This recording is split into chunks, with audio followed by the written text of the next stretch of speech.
Alright, welcome again to another triple treat ride 2025, and this time it's to try and Thruxton R. It's a 2016 model. I have got a video up about how I ended up buying the bike. There's a sort of there is a relationship with Thruxtons and me that goes back to 2012. I had an original 900 way back in the day, but I'm going to again just do the loop and pull up at my wee spot and have a wee 5-minute chat about the bike. But apart from that, I'll stay quiet and let you just enjoy the sound of the bike and the video footage. Speak to you in about 10 minutes, just less than 10 minutes. Okay, I'll shut my face now.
Again, this bike's in second gear and it's doing 30 mile an hour, and the throttle feels quite consistent.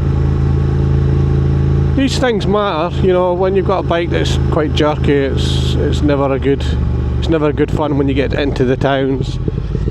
Super bikes tend to be a little bit like that.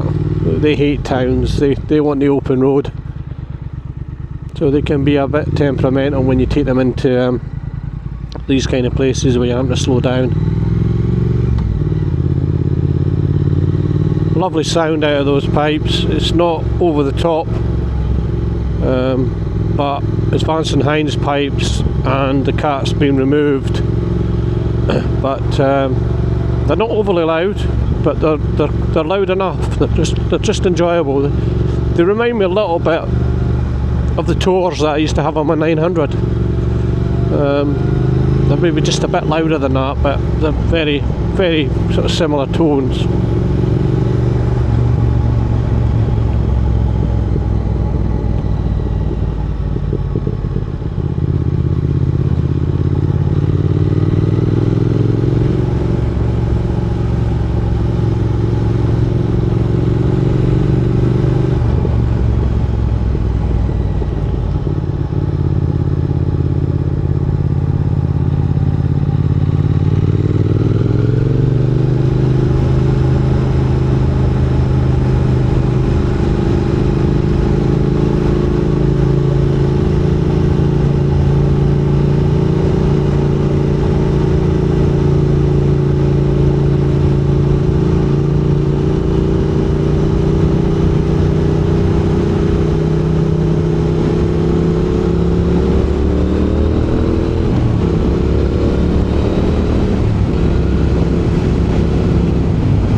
Side stand's not an easy thing on these bikes, and well, it's been adjusted. Right, so the voice command's working really well, the camera there.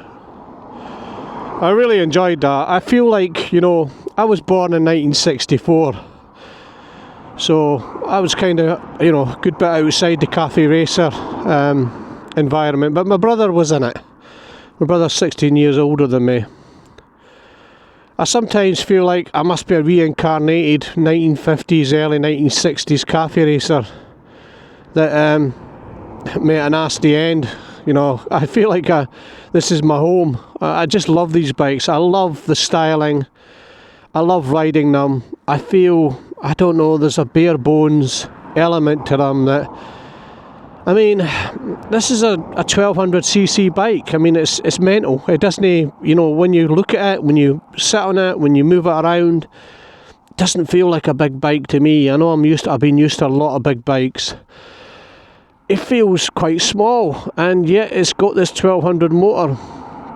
And I mentioned the other day that, you know, these bikes are slow burners, because when you look at them, when you look at that, what do you see? You see something that you think will fly, you know, that will rev its head off and scream and fly you through the road and the corners. But of course it's not like that. It lives on torque. It's not about the revs. I mean, when they brought out the RS, they increased the rev range slightly because some people were moaning that it hit the limiter too quick. But it's just not the way that you ride this bike. This bike's about riding the torque wave. I mean, some of those corners I was able to keep it in 4th gear and still power out. And it's got the ability, in 4th especially, once 4th hits a certain part of the rev range, 4th gear, it really does start to take off. It is a deceptively fast bike, even though it doesn't feel like it, because it's all done by torque, you know, it's not done by revs, so you're not revving the arse off it and feeling like that sound where it feels like you're going fast because you're sounding so loud, you know. It's a bit of a silent killer, really, you know. And I think that's what I didn't... When I first rode one, I told you the story that I was going to buy one in 2016, brand new, one exactly like this. And I swapped it for an Africa Twin. I decided not to go ahead and I bought the Africa Twin instead. And part of that was just because I had a ride of it and I was a bit sort of...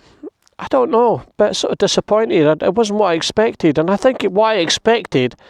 It's kind of what I'm saying to you. You know, you look at it and you think it's going to be something really wicked, you know. And it is. I mean, it's a fast bike still, and it can get you into trouble. You know, it's still got a lot of power. It's 96 brake horsepower. It's a big bike, you know, and it can go quick. But it does it all on the torque. And so I think that when you're riding it bog standard, and it's got the bog standard pipes, and it's got the cart and everything in it, it just sounds a bit mundane, you know. It just sounds a bit ordinary. It feels a bit ordinary.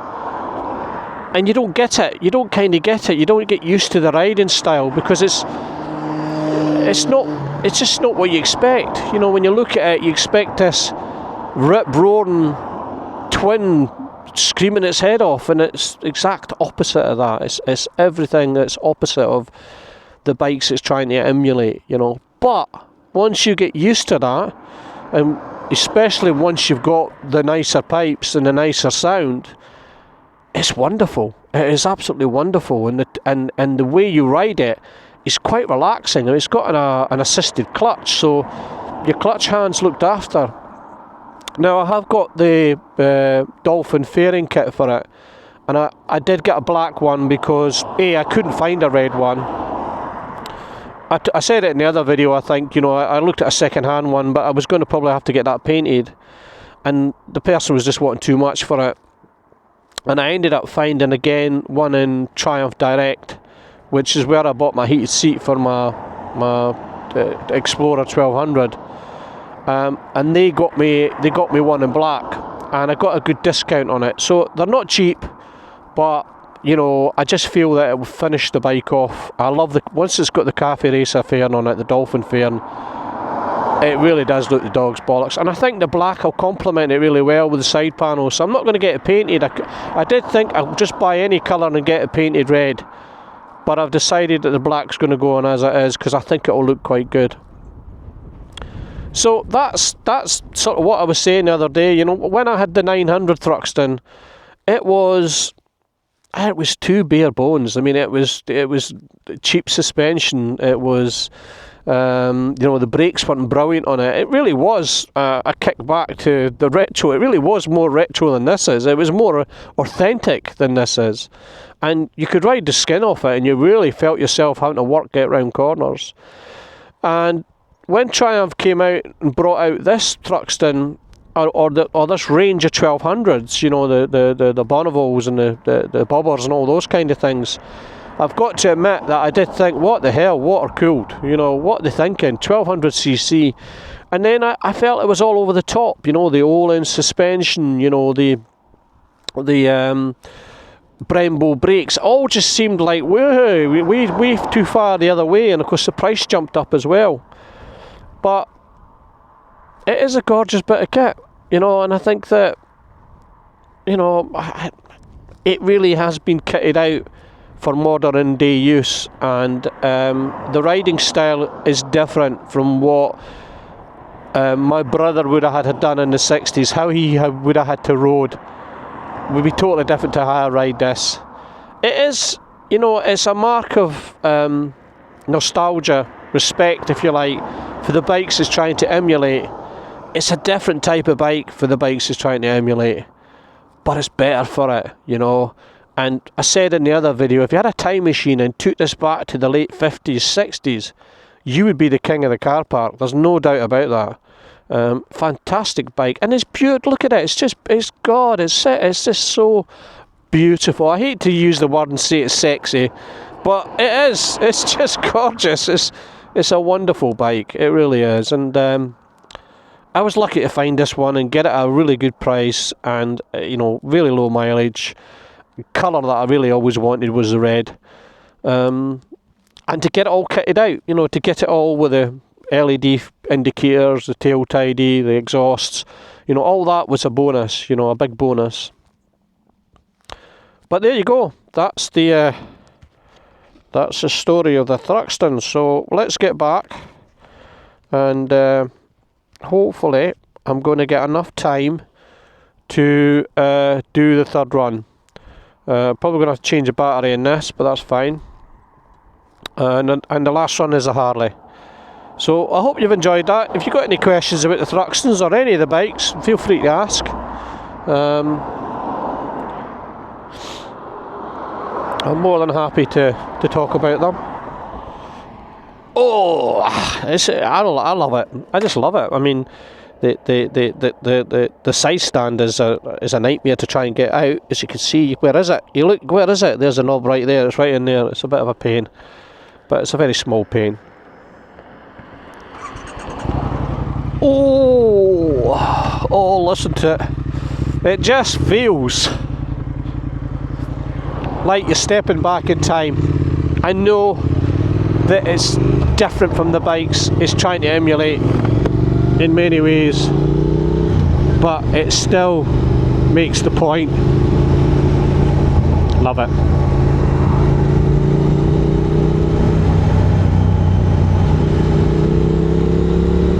You really can get out and enjoy this bike.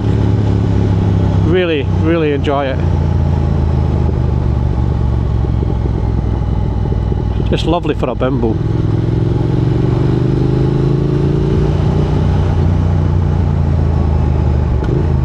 I will do the 150 loop on it, the loop that I normally do. I will give it a go. I'm contemplating buying a litre petrol container, because I think at the worst case I might need it, but I've got a feeling I won't. I've got a feeling I'll be rolling back into Dalgety Bay, nervous but filling up after about 154 miles. If it does the loop, I'll be chuffed to bits. Petrol lights on at the moment actually.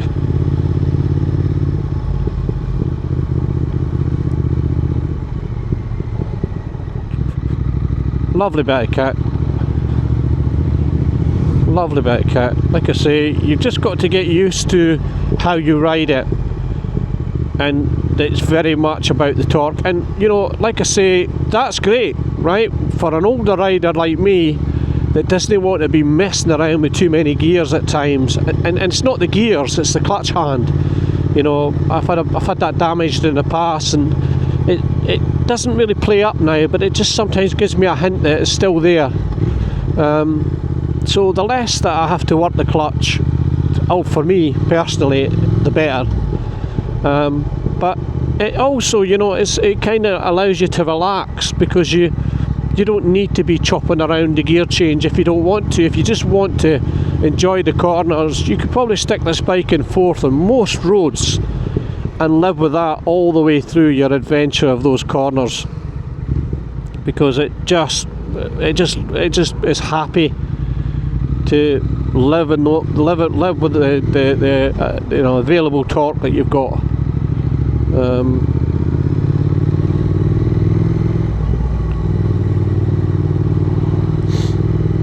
How does it compare to the 900? you know, they're both really nice bikes in their own way. They're both brilliant. I mean, I wouldn't slag the 900 off. I know I just said that it was pretty bare bones, but again, well, it really was a true emulator of what it was trying to emulate, and it was so much cheaper than this, so it had a lot of kudos going for it. I just felt it could have been a bit more modern, but not as maybe as far down the road as this, is probably what I felt at the time. You know, there's no excuse for it not having better brakes, that kind of thing, and maybe slightly better suspension, and I know that's everything that they've done to make this bike. The 900 was a nice bike, a lot of character with the tours on it. It was quite enjoyable, and I did keep that a wee while. I did enjoy it. Mine was in Brooklyn Green. It was a lovely bike. I don't think it's around now. I don't know what happened to it. I've looked up the registration to see if it was still on the road, and it looks like it's maybe been written off or something. So whether it ended up in one of these Thruxton Cups or something like that, I don't know, and got written off, I don't know. But it's not on the road anymore. Oh, lovely, get stuck behind the bus.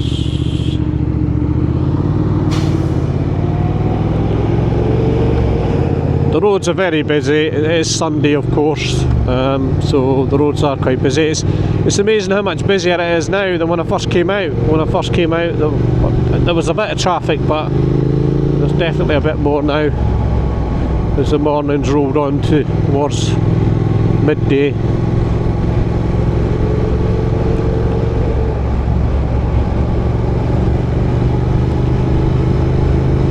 Anyway, I think that's kind of almost the loop done for us on this, and it's a bit boring from here on in. I haven't really got much else to say about the bike. I do really love it. I think it's a beautiful bike, and will I get the Dolphin Fairn kit on it this year? It's just the time, you know, it's the time. It's a big job, you know, and like I say, I've got to decide about the handlebars. If I'm being honest, I like the look of the drop bars, but it is going to put more weight on my wrists. I don't know, but I suppose at least I've got the flexibility of the options of changing things back if I don't like it. But just listen to that, just those little blips when you go down the gear. There's second gear there, no problem. I mean, I don't find 7,000 RPM too much of a restriction, because I'm not going to rev the arse off it. There's absolutely no need to. You know, it's got all that pulling power in every gear. You can go out and have a great day on this. You could have an absolute blast of a day, and then park up and have a coffee and sit back and just admire it. Just love it for what it is. It's just a beautiful, beautiful Triumph. I've been reading a good book on Triumph, both Meriden and Hinckley. It covers. Really interesting read.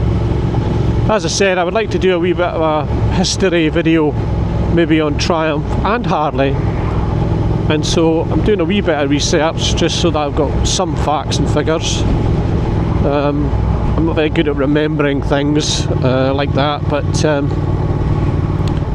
at least I can have a bit of a summary when I do go over them. But no, it's great to see Triumph doing as well as they have done since they came back to life. 1991, I think it was, when the first bike started to ship out. A wonderful story it is for Triumph. And they've made some brilliant bikes, haven't they? They've got such a great product range, and they just keep adding to it. And you just can't deny how good the bikes are. I'm in second gear, right? So I'm in second gear here. That's how much torque it's got, and it pulled away no problem. I didn't mean to be in second gear. That wasn't me deliberately trying to pull away in second gear. I just forgot. Wonderful bike, wonderful bike, and a great shame that it's gone. But it had a reasonable run, didn't it? 2016 this came out, that was the first one, and I think they've only kind of gone off the market a couple of years ago, maybe a year or 2 years ago. So it's not that great a run actually when I think about it. 2016, it's maybe 2023, 2024, 7 or 8 years. Yeah, it's quite a short run. So there you go, they'll be collectible, be less of them. I can't get them now. Anyway, I'm going to sign off. Enjoy. Hopefully you've enjoyed the video.